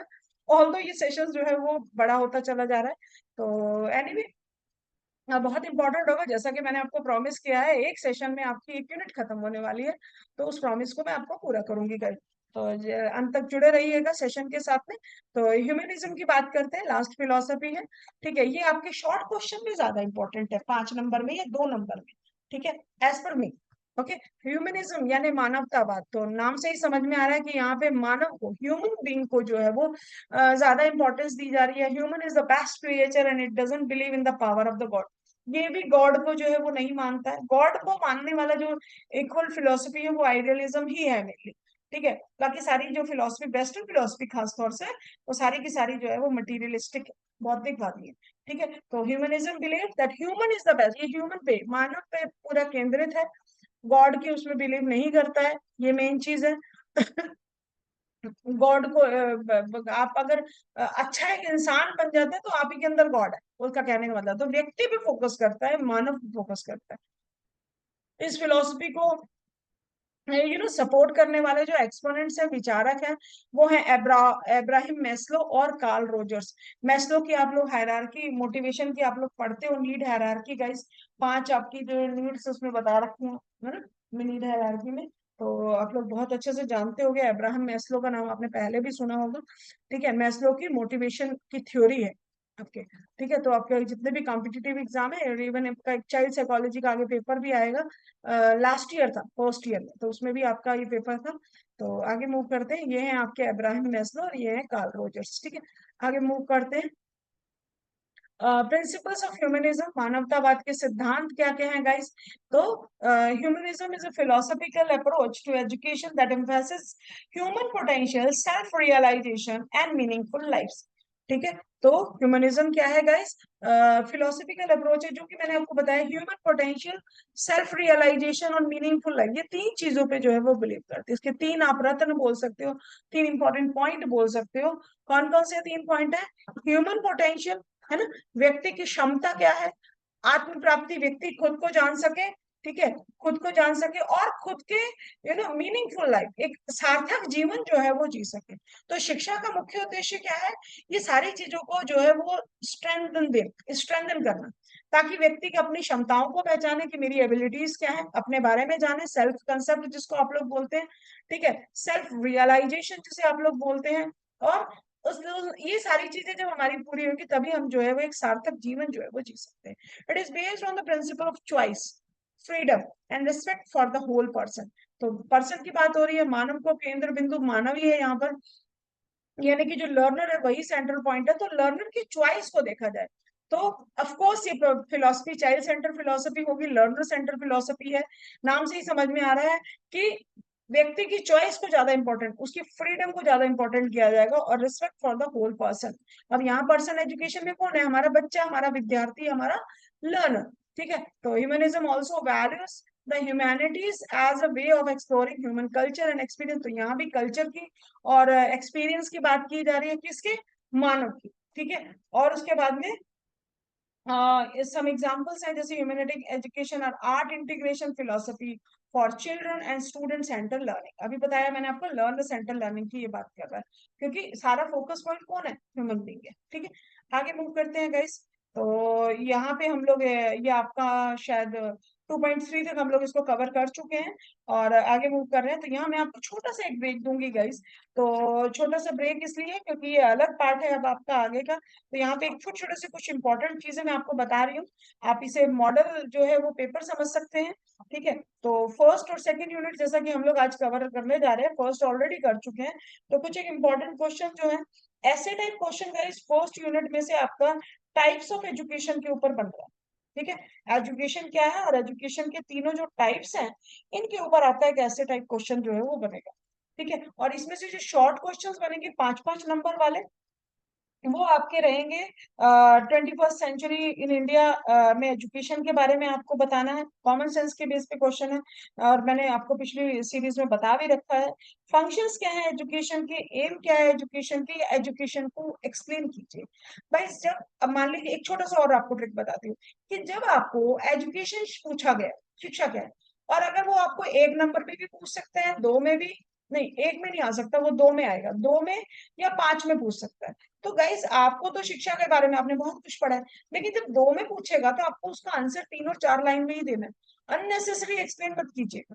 लेकिन जब 5 में पूछा है, क्वेश्चन सेम है कि व्हाट इज एजुकेशन, तो ऑफ कोर्स आप 2-3 लाइनों में एक डेफिनेशन से काम नहीं चलने वाला, मार्क्स नहीं आएंगे। आपको क्या करना होगा, एजुकेशन क्या है, उसकी डेफिनेशन क्या है, उसका कंसेप्ट क्या है ना, एजुकेयर, एजुसियर, एजुकेटर, इन सब को एक्सप्लेन करते हुए फिर 1-2 डेफिनेशन देना है, फिर एजुकेशन की कैरेक्टरिस्टिक्स, और एक फ्लो चार्ट बना करके आपको बताना है कि टाइप्स ऑफ एजुकेशन और एजेंसीज। तो ये आपको इस तरह से आपको जो है, लेकिन एजेंसीज और टाइप्स को आपको जो है वो एक्सप्लेन नहीं करना है, सिर्फ आपको नाम नाम लिखने होते, ये आपका क्वेश्चन कवर होगा 5 नंबर का। लेकिन आपको पूछ लेता है वो 10 नंबर वाले क्वेश्चन में, ऐसे टाइप क्वेश्चन में कि आपको तीनों टाइप के एजुकेशन को आप डिफ्रेंशिएट कीजिए। तो ऑफ कोर्स जब एजुकेशन में डिफरेंशिएट पूछा है तो आपको पहले एजुकेशन का मीनिंग देना होगा और फिर आपको ऐसा चार्ट बना करके और तीनों के बीच में पैरेलल जो है वो डिफरेंशिएट करना। क्लियर है सबको? तो यहाँ से ऐसे टाइप क्वेश्चन आपके गाइस एक बन रहा है टाइप्स ऑफ एजुकेशन का। क्लियर यहाँ तक? आगे मूव करते हैं यूनिट नंबर 2 में गाइस। आपका फिलोसफी और एजुकेशन के बीच में क्या कनेक्शन है, ये आपका 5 नंबर वाले क्वेश्चन में आ सकता है। और अगर ऐसे टाइप क्वेश्चन की बात करूं तो एक फिलोसफी श्योरली आएगी और वो फिलोसफी होगी आपकी आइडियलिज्म, नेचुरलिज्म और प्रैग्मेटिज्म। फिर मेक श्योर कीजिएगा डिटेल सेशन देखना बिल्कुल मत भूलिएगा। चाहे सेशन देखिए, चाहे किसी बुक से पढ़िए, चाहे आपके पास कोई नोट्स है आप उससे कंफर्टेबल, लेकिन पढ़िएगा जरूर, ये ध्यान रखिएगा। ठीक है, तो ये तीनों में एक ऐसे टाइप क्वेश्चन अब मान के चलिए कि आपको जरूर आएगा। ठीक है, और ये जो आपको मैं अब अगला जो पार्ट है जहाँ मैंने अभी आपको एक ब्रेक दिया है 2.3, 2.4 और 2.5, यहाँ से आपके 5 नंबर के क्वेश्चन आने के ज्यादा चांसेस हैं। ठीक है, अगर आपको ऐसे टाइप, वैसे तो इसमें से ऐसे टाइप आएगा नहीं, और यदि आपको ऐसे टाइप पूछेगा तो आपको क्या बोलेगा, कोई दो फिलोसफर्स को पूछेगा कि आप किन्हीं दो वेस्टर्न फिलोसफर्स के बारे में बताइए या किन्हीं दो इंडियन फिलोसफर्स के बारे में, तो आपको दो को एक साथ बताना होगा, तब वो 10 नंबर का क्वेश्चन बनेगा। क्लियर यहाँ तक का? तो ये था आपका गाइस यूनिट 1 और यूनिट 2 में से इंपॉर्टेंट क्वेश्चन। और ऐसे टाइप आपको मैंने बता दिया कि फिलोसफीज के ऊपर ऐसे टाइप बनने का ज्यादा चांस है, वेस्टर्न फिलोसफीज, जो कि 3 फिलोसफीज जो है वो है। ठीक है, तो ये हो गया आपका फिलोसफीज के ऊपर। क्लियर? तो और अच्छा हाँ, एक शॉर्ट क्वेश्चन आपका, एजुकेशन और फिलोसफी में क्या रिलेशन है इनके बारे में, या फिलोसफी क्या होती है, ठीक है, उसकी कैरेक्टरिस्टिक्स क्या है, तो ये आप जो इस तरह से आ सकते हैं। तो ये था आपका गेट्स, ये 2 यूनिट में से जिनको आज हम कवर करने जा रहे हैं। आगे मूव करते हैं सेकेंड पार्ट। अब बात करते हैं हम गाइस इंडियन फिलोसफर्स की, जो भारतीय दर्शन शास्त्री हैं, भारतीय मूल के दर्शन शास्त्री हैं। पहले है गाइस महात्मा गांधी जी, ठीक है, फिर उसके बाद है स्वामी विवेकानंद जी, ऑफ कोर्स आप सबने नाम सुने होंगे रविंद्रनाथ टैगोर जी और अरविंद घोष जी। ठीक है, तो ये 4 जो है फिलोसफर्स हैं आपके सिलेबस के हिसाब से। फिलोसफर तो और भी बहुत सारे हैं इंडिया के, ठीक है, जिनकी महत्वपूर्ण भूमिका है शिक्षा में, शिक्षा को विकसित करने में। ठीक है, लेकिन हम सिलेबस के पॉइंट ऑफ व्यू से करें तो 4 फिलोसफर जो है आपके सिलेबस के हैं। इनमें से गाइस शॉर्ट क्वेश्चन आने का बहुत चांस है। शॉर्ट मीन्स टू से 5 नंबर का क्वेश्चन। ठीक है, कितने नंबर का? 5 नंबर का। आगे मूव करते हैं। तो सबसे पहले हम लोग महात्मा गांधी जी के बारे में देख रहे हैं। महात्मा गांधी जी का गाइस यहाँ पे मैंने एक बड़ी, क्योंकि मुझे पता है कि चारों फिलोसफर्स वेल नोन है आप लोगों के लिए। हम लोगों ने 10वीं तक आपके किसी ना किसी 6th 7th या फिर थर्ड में आपके हमने ये जरूर सुना हो। महात्मा गांधी से कौन नोन नहीं है, हम सब इंडियन है गाइस। ठीक है, तो ये सारे आपने जो है वो ऑफ कोर्स पढ़े हुए, लेकिन अभी फिलहाल हम एग्जामिनेशन पॉइंट ऑफ व्यू से फोकस करते हुए इनको मैं यहाँ लेके आई हूँ। लेकिन जब आपके पास कैसे क्वेश्चन आए तो जो मैं ये आपको बता रही हूँ उसके अलावा आपको ये चारों फिलोसफर्स, इंक्लूडिंग आगे वेस्टर्न फिलोसफर्स भी आएंगे, सबके आपको थोड़े थोड़े जीवन के बारे में बताना होगा कि इनका पूरा नाम, इनका जन्म कहाँ पर हुआ था एक्चुअल में। कुछ इनमें से जैसे रविंद्रनाथ टैगोर जी हैं, वो पोएट भी थे, है ना, सोशल वर्क का भी उनका काम है, और भी उनके बहुत सारे वो वर्क है, या कई तरीके से उनको जाना जाता है। तो उनके क्या क्या हुए हैं वो सारी चीजें आपको जो है वो ज्यादा नहीं, 5 से 7 लाइनों में आपको उनकी, जिसको आप लोग सिंपल भाषा में बोलते हैं उनकी जीवनी, है ना। लेकिन जीवनी में आपको ऐसे नहीं लिखना है 10-15 पेज का, नहीं, आपको 5 या 6 लाइनों में बेसिक बेसिक सी चीजें, ठीक है, कि वो कहाँ से हैं, उनका जन्म कब हुआ है, मुख्य उनका कार्य क्या है, कोई उन्होंने बुक लिख रखी है या कुछ, ये काम मैंने आप पे छोड़ा, ये वर्क आपको करना होगा। क्लियर सबको? आगे चलते हैं। मैं यहाँ पे आपको इनके बेसिक प्रिंसिपल्स और अच्छा, इन फिलोसफर्स की बात करें तो गाइस इनके ऊपर तो पूरी की पूरी किताब भी मिल जाएगी, लेकिन हम तो डिप्लोमा के स्टूडेंट है, हमने तो अपना पेपर देना है जी। और हमें क्या पूछ रहा है, हम सिर्फ उतने पे फोकस करेंगे। तो हमारे से दो ही चीजें पूछ रहे हैं कि इन जो ये फिलोसफर्स हैं, वेदर इंडियन और वेदर वेस्टर्न फिलोसफर्स, इनके बेसिक प्रिंसिपल क्या है एजुकेशन के, और शिक्षा का उद्देश्य क्या है। बस अपने को दो ही पॉइंट पे फोकस करना है, इससे ज्यादा की जरूरत नहीं है, अदरवाइज हो जाओगे कंफ्यूज, नहीं होना। और तीसरा मैंने आपको काम दे दिया कि इनके बारे में 5-5 7 7 लाइनों में जीवनी। ठीक है, और बहुत सारे हमारे बच्चे ऐसे भी होंगे जिनको पका पकाया खाने की आदत है, तो देखती हूँ कितने बच्चे हैं जो इनकी जीवनी को जो है, अगर आप कमेंट बॉक्स में जो है यदि दे पाए तो आपको 5-5 6 6 लाइनों में, ताकि आपके दूसरे फ्रेंड्स की भी जो है वो मदद हो पाएगी। ठीक है, अदरवाइज हम सब कर सकते हैं, हमारे पास सबके पास मैटर जो है वो अवेलेबल है। ठीक है, आगे मूव करते हैं। बेसिक प्रिंसिपल्स क्या है एजुकेशन के? गांधी जी जो है वो एजुकेशन को किस तरह से कंसीडर करते थे, वो कहते थे बर्थ राइट है बच्चे का, ठीक है, consider it as much necessary for any type of development of man, जैसे कि व्यक्ति के लिए उसका विकास जरूरी है, किसी भी प्रकार का विकास जरूरी है, whether social, physical, mental, spiritual, moral, इसी तरह से उसके लिए शिक्षा जरूरी है, क्योंकि शिक्षा होगी तो ओवरऑल डेवलपमेंट होगा, सिंपल बात है। तो Gandhi ji supporting overall development की बात की, ठीक है। तो वो कहते हैं कि लिटरेसी खाली पढ़ना लिखना, साक्षरता है ना, अक्षर ज्ञान, साक्षरता क्या होती है, अक्षर ज्ञान, है ना, वो कहते हैं वही एजुकेशन नहीं है, it is not the end of the education, not even the beginning. जो कहते हैं जो अक्षर ज्ञान है ना, तो वो शुरुआत है शिक्षा की, और ना ही शिक्षा का अंत है, कि जिसने अक्षर ज्ञान सीख लिया, जो लिटरल लिटरेसी जिसको पता है, वो सब लोग जो है शिक्षित है, ऐसा नहीं है ना, क्योंकि शिक्षा को गांधी जी उससे बियॉन्ड मानते हैं। It is only one of the means where by man and women can be educated. वो कहते हैं शिक्षा ही, ये तो सिर्फ जो लिटरेसी है वो तो सिर्फ इतना है जिससे हम लोग एक फॉर्मल रूप से एजुकेट हो सकते हैं, हमें अक्षर का पता चलता है, हिंदी, इंग्लिश, भाषा, साइंस, ये सब चीजें हम लोग जो है, गणित, जिसको हम लोग यूटिलिटी जो है वो अपनी डेली लाइफ में कर सकते हैं। कहते हैं शिक्षा तो इससे ज्यादा भी होना है। व्हाट इज शिक्षा उनके अनुसार? वो कहते हैं bye education I mean all around drawing out the best in child and man body, mind and spirit. तो आपको याद होगा जब मैंने आपको एजुकेशन की बात करी थी लास्ट वाले सीरीज में, तो मैंने आपको बताया था कि एजुकेशन में ओवरऑल डेवलपमेंट में 4H की बात करी थी, 4H की बात गांधी जी ने ही करी थी। अब वो 4H क्या है जरा बताइएगा, कितनों को याद है कमेंट बॉक्स में कमेंट करके, तो मुझे पता चले कि आपका रिवीजन कैसा चल रहा है, या सारे खो गए हैं ब्रेक में। आगे मूव करते हैं।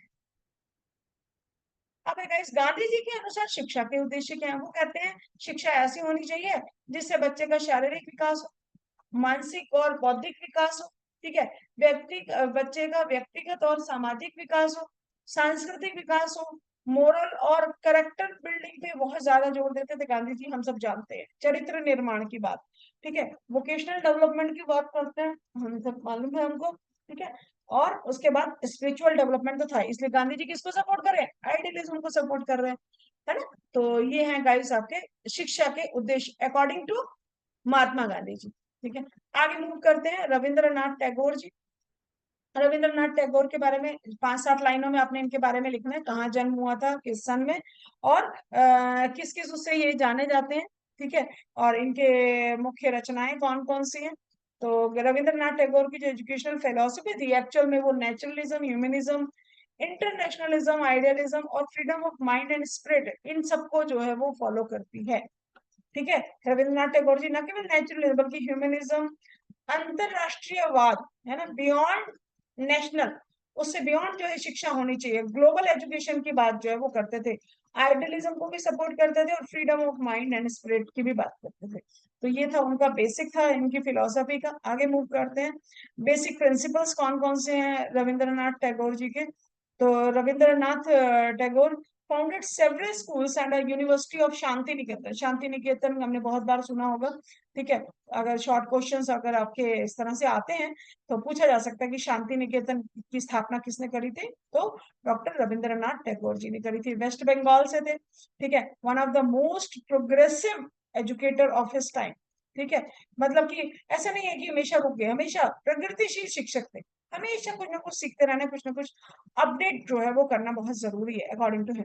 Okay, he propose a holistic education, ये किसको बात करते हैं? समग्र शिक्षा की बात करें, जैसे गांधी जी बात कर रहे हैं ना कि शिक्षा केवल कॉग्निटिव डेवलपमेंट नहीं है, बुद्धि का विकास नहीं है, शिक्षा तो हर तरह की डेवलपमेंट की बात करता है, तो ऐसे ही ये भी समग्र शिक्षा की बात कर रहा है, इंटीग्रेटेड या होलिस्टिक एजुकेशन, समग्र शिक्षा, जो कि किसी भी संस्कृति और परिवेश में गहराई से निहित हो लेकिन व्यापक दुनिया में से भी जुड़ी हो, यानी कि व्यापक दुनिया कौन है यहाँ पर?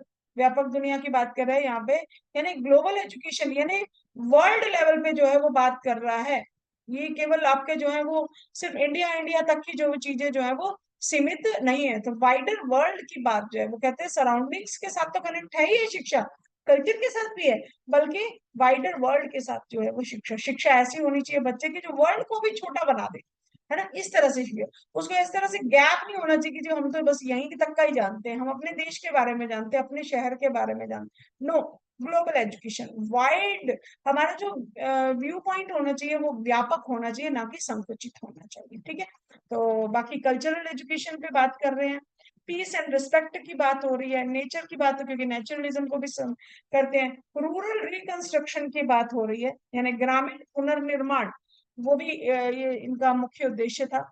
सोशल एंगेजमेंट की बात कर रहे हैं, आर्टिस्टिक एबिलिटीज यानी बच्चे में आर्ट एंड क्राफ्ट की एजुकेशन की भी बात करें, क्रिएटिविटी को बढ़ावा देना चाहिए, ये भी इनकी शिक्षा में मुख्य था। यानी art and craft, social sciences के जो सब्जेक्ट्स हैं, है ना, ये इनके ऊपर जो है इनका ज्यादा जो है वो स्ट्रेस था, और साइंस को भी सपोर्ट करते थे। तो ये आपका रविंद्रनाथ टैगोर जी, तो इनका मुख्य जो है सॉरी, ये तो हो गया आपका। आगे है स्वामी विवेकानंद जी। स्वामी विवेकानंद जी का गाइस मेन मुख्य सिद्धांत क्या था स्वामी विवेकानंद का? अब जितने भी गवर्नमेंट ऑफिस में चले जाइए, आपको ये पिक्चर जो है वो दिखेगी, तो यहीं से आप समझ सकते हैं कि इनके विचार जो है वो कितने अधिक प्रभावशाली हमारे देश में खास तौर से जो है वो है। और शिक्षा के उसमें तो बहुत कम उम्र में ही जो है इन्होंने बहुत ख्याति और बहुत कुछ जो है शिक्षा के बारे में हमें जो है वो प्रदान किया है। ठीक है, तो स्वामी विवेकानंद जी, ऑफ कोर्स हम सब इनके बारे में बहुत अच्छे से जानते हैं। ठीक है, 5-7 लाइनों में जीवनी अब आपने लिखनी है, इनके बारे में ध्यान में याद रखनी है। अब ये बात किस चीज की करते हैं? Children should not be given knowledge only because studying books is not education। वो कहते हैं मतलब बुकिश नॉलेज को इम्पोर्टेंस नहीं दे रहे थे। ठीक है, तो knowledge exist in the mind of a person, he learns by himself, यानी कि फिर से कि चाइल्ड सेंटर एजुकेशन पे बात कर रहे हैं स्वामी विवेकानंद भी, है ना। मन ने क्या है, यानी माइंड को इम्पोर्टेंस दे रहे हैं। Mind is pure soul, control of word and deed. मन जो है वो शुद्ध आत्मा है, वचन और कर्म के द्वारा इसका नियंत्रण होता है, यानी ये भी आइडियलिज्म को सपोर्ट कर रहे हैं। ठीक है, और शिक्षा बच्चे की शारीरिक, मानसिक, नैतिक और आध्यात्मिक विकास पे करती है, तो of course Vivekananda ji idealism को सपोर्ट करते, तो आइडियलिज्म के बारे में जितना भी पढ़ोगे वो इनकी फिलोसफी में डालोगे, आपका क्वेश्चन बिल्कुल यूं का यूं तैयार होगी। बड़ी ट्रिक की बात है, और आप ये समझिए कि ये आपके लिए एक गिफ्ट है यहाँ पर। ठीक है, तो ये चीज आपको किस तरह से पैरेलल जो है चीजों को आप जो है कोरिलेट करके पढ़ सकते हैं। और यही रीजन है गाइस, इसको मैं इस तरह से इसलिए स्ट्रेस दे रही हूँ। कई बार बच्चे क्वेश्चन को छोड़ देते हैं क्योंकि मैंने तो ये पढ़ा नहीं है। चीजों को जब कोरिलेट करके पढ़ोगे ना, यही इंटीग्रेशन है, सब्जेक्ट का यही इंटीग्रेशन होता है। तो आप जो है किसी भी प्रश्न को जो है वो एक कॉमन सेंस लगा करके जो है आप उसको सॉल्व कर सकते हो और बेहतर मार्क्स स्कोर करोगे, मेरी गारंटी है। आगे मूव करते हैं। तो अध्यात्मवाद को सपोर्ट करें तो ऑफकोर्स शारीरिक, मानसिक सारे तरह का होगा, लेकिन ये आपके लर्नर सेंटर एजुकेशन है, बच्चे को इंपॉर्टेंस दी जा रही है। बुकिश नॉलेज को ये से आपकी जो है वो डिफरेंट है चीज, कि बुकिश उसको जो है वो सपोर्ट नहीं करे, बुक्स में सारा कुछ बुक्स में नहीं है, वो कहते हैं। ठीक है, तो आगे है आपका the ultimate aim of education are to achieve perfection. ठीक है, तो वो क्या कहते हैं कि अंतिम उद्देश्य क्या है? सेल्फ एक्चुअलाइजेशन, परफेक्शन प्राप्त करना, फुलफिलमेंट ऑफ स्वधर्म, creating self confidence and self realisation, and unity in diversity, है ना, विविधता में एकता की बात करते हैं। खुद को जानना, आत्मविश्वास बनाना, स्वधर्म। ठीक है, और अंतिम उद्देश्य क्या है? पूर्णता को प्राप्त करना, दैट इज सेल्फ एक्चुअलाइजेशन। तो ऑफ कोर्स आइडियलिज्म को जो है वो सपोर्ट कर रहे हैं, ये बुकिश को सपोर्ट कर रहे हैं। ठीक है, ध्यान से पढ़ेगा, इसलिए मैं एक बार थोड़ा सा ध्यान से देखूंगी। लेकिन वो कह रहे हैं कि इस तरह के सीमित नहीं होना चाहिए। ठीक है, ठीक है, ये माध्यम है, लेकिन आपको यहीं पे ही उस चीज को खत्म नहीं करना है। उसके बियॉन्ड जो है वो एक माध्यम है, बुकों को क्या बोल रहे हैं, एक माध्यम है, एक आपको चीजों को समझाने का, लेकिन आपको उसको इम्प्लीमेंट जो है यूटिलिटी के तरीके से भी जो आपको उसको समझना होगा, तभी आप जो है आत्मविश्वास, आत्म साक्षात्कार, ठीक है, ये सारी चीजों को अटेन कर पाओगे। आगे मूव करते हैं गाइस। इनके उद्देश्य क्या है शिक्षा के? According to him the aim of education are character building. इनके इनके बहुत सारे कोट आपने पढ़े होंगे, छोटे छोटे कोट, कई लोग गाड़ियों में भी लगा करके रखते हैं, ऑफिस में भी, दरवाजों पे भी लगे हुए होते हैं, खासतौर से स्कूल्स, कॉलेजेस में, यूनिवर्सिटीज में। ठीक है, तो करेक्टर बिल्डिंग पे इन्होंने बहुत ज्यादा स्ट्रेस दिया है। Bringing out the faculties of man, व्यक्ति की जो क्षमताएं हैं उसको आपको बाहर निकालना है। बच्चे का शिक्षा के द्वारा उसका चरित्र का निर्माण होना चाहिए। Education is for developing spiritual life, है ना, क्योंकि आइडियलिज्म को सपोर्ट करें तो ऑफकोर्स स्पिरिचुअल लाइफ विकास करना जो है वो शिक्षा का उद्देश्य होगा। Education is for social justice, development of compassion, humanity, tolerance and universal brotherhood. ये इनके इसमें एक बड़ी नई चीज आई है जो और कहीं नहीं आई है, यूनिटी इन डाइवर्सिटी। है ना। यूनिवर्सल सार्वभौमिक भाईचारे की बात जो है वो ये कर रहे हैं, और ये चीज का विकास जो है सामाजिक न्याय, सार्वजनिक सार्वभौमिक भाईचारा, मानवता, सहिष्णुता, करुणा, दया भावना, ये चीजें जो है मोरल आपके जो है क्वालिटीज हैं जो कि शिक्षा के माध्यम से ही बच्चे में विकसित हो सकती है, और इसी से ही यूनिटी और डाइवर्सिटी और हमारे अंदर सार्वभौमिक भाईचारा जो है वो बच्चों में विकसित होगा। ठीक है, आगे मूव करते हैं गाइस। ये लास्ट फिलोसफर है आपके अरबिंदो। अरबिंदो जी क्या कहते हैं कि इनकी मूलभूत शिक्षा के क्या है, ये चाइल्ड सेंटर एजुकेशन की बात कर रहे हैं ये भी। Education must help to achieve the physical purification of the child. शारीरिक शुद्धि पे ज्यादा जोर दे रहे हैं, फिजिकल डेवलपमेंट पे इनका बहुत ज्यादा स्ट्रेस है। बच्चे की फ्रीडम की बात कर रहे हैं, लिबर्टी की बात कर रहे हैं, कोई स्ट्रिक्ट डिसिप्लिन नहीं होगा यहाँ पर। Education must be according to the mental aptitude and psychological needs of the child. बच्चे के मेंटल एप्टीट्यूड और साइकोलॉजिकल नीड्स की बात हो रही है यहाँ पर, है ना। बच्चे की मनोवैज्ञानिक आवश्यकताएं, यानी कि बच्चे की चॉइसेस को, लाइकिंग डिसलाइकिंग को, उसके बिहेवियर को जब तक आप नहीं समझोगे तब तक आप जो है उससे बेहतर तरीके से जो है उसे शिक्षित नहीं कर पाएंगे। And education must be related to the life of the child. बच्चे की लाइफ से सीधे रिलेटेड होनी चाहिए। ऐसी चीजें कोई नहीं उसके सब्जेक्ट में होनी चाहिए, ऐसी कोई चीज उसको नहीं पढ़ानी चाहिए जो डेली लाइफ में एक्सपीरियंस ना करे। यानी कि अगर वो स्कूल में कंसेप्ट पढ़ के जा रहा है तो डेली लाइफ में उसके चीजों का सामना होना चाहिए, चीजों को बेहतर तरीके से वो कोरिलेट कर पाएगा। ठीक है, ये किनका कहना था, श्री अरबिंदो जी का कहना था। आगे मूव करते हैं, इनकी शिक्षा के उद्देश्य क्या थे। शिक्षा के उद्देश्य जैसा भी यही सारी चीजें, फिजिकल डेवलपमेंट पे ज्यादा जोर दे रहे हैं, तो ऑफकोर्स सब्जेक्ट में आ जाएगा आपका लॉजिकल लर्निंग, सेंसेस का उपयोग, मल्टी सेंसेस का उपयोग करके बच्चों को ट्रेनिंग देना, फिजिकल एजुकेशन, फ्रीडम, है ना, moral and religious education, spiritual development, यानी कि मिला जुला रूप था नेचुरलिज्म का और आइडियलिज्म का। And according to him the aim of education is to complete human being. यानी जो बच्चा है, जो एक जिसको कच्ची जिसको आप क्या बोलते हो, मिट्टी की तरह बोलते हो, है ना, कच्चा जो खड़ा है, आप उसको उसको आप शेप, आकार प्रदान कर रहे हो, है ना। और वो कंप्लीट मैन बनेगा, कैसे बनेगा, शिक्षा के द्वारा ही उसको आकार मिलेगा। जैसी शिक्षा होगी वैसा ही उसको आकार मिलेगा। who develops not only as an individual but also as a member of the society। बच्चा केवल एक व्यक्ति की तरह बड़ा नहीं होगा शिक्षा के द्वारा, बल्कि सोसाइटी का मेंबर बनने वाला है। और वो मेंबर फ्रूटफुल मेंबर होना चाहिए जो सोसाइटी को मदद कर सके। ठीक है, आगे मूव कर रहे हैं। Shri Aurobindo formally believe that like human beings every nation also has a soul which is like link between the human soul and universe soul। तो आइडियलिज्म को सपोर्ट कर रहे हैं। आगे मूव करते हैं गाइस। अब ये आगे आपके वेस्टर्न फिलोसफर्स, लास्ट पॉइंट पे हम लोग हैं मोस्टली, जॉन डीवी, किलपैट्रिक और रूसो। तो अब देखा, जैसे जॉन डीवी प्रेगमेटिज्म के हैं, किलपैट्रिक प्रेगमेटिज्म को सपोर्ट करते हैं, और रूसो जो है वो नेचुरलिज्म को प्रपोज करते हैं। तो अगर आप उनको डिटेल में पढ़ोगे तो इनके बारे में लिखना, बस इनके बारे में, इनकी जीवनी थोड़ी सी आप देख लेंगे, जॉन डीवी कहाँ के थे, क्या मुक्काम है, सिर्फ 3 से 4 लाइनों में, इससे ज्यादा में नहीं। तो 3 आपके वेस्टर्न फिलोसफर हैं, और इन पे शॉर्ट क्वेश्चन आने के चांसेस है। अगर ये ऐसे टाइप में, वैसे तो चांसेस बहुत रेयर है, और अगर आता भी है ऐसे टाइप में, तो गाइस क्या आएगा आपका, 2 फिलोसफर्स के बारे में आपको लिखना होगा 5-5 नंबर, 10-10 नंबर के क्वेश्चन में। ओके, तो जॉन डीवी क्या कह रहे हैं गाइस, जॉन डीवी रहे आपके सामने, है ना। तो आगे मूव करते हैं। जॉन डीवी, इनकी शिक्षा के मुख्य उद्देश्य क्या थे। इन एजुकेशन प्रैग्मेटिज्म को सपोर्ट कर रहे हैं, तो ऑफ कोर्स मुझे ये सारी चीजें रिपीट करने की जरूरत नहीं, वही सारी चीजें आ रही हैं, project method, utility, learning, experience, integration. तो एक बार प्रैक्टिकल एक्सपीरियंस, ठीक है। तो ये आपको की पॉइंट, बड़ी राज की बात बताई है आपको मैंने, तो आपका आपके टॉपिक्स जो है वो मर्ज हो जाएंगे।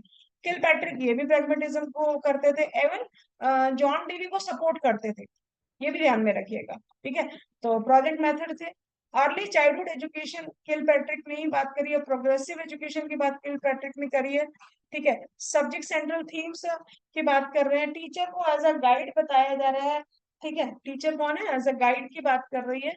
और ये बिलीव करते हैं children should direct through on learning according to their interest and should be allowed to explore their environment experience.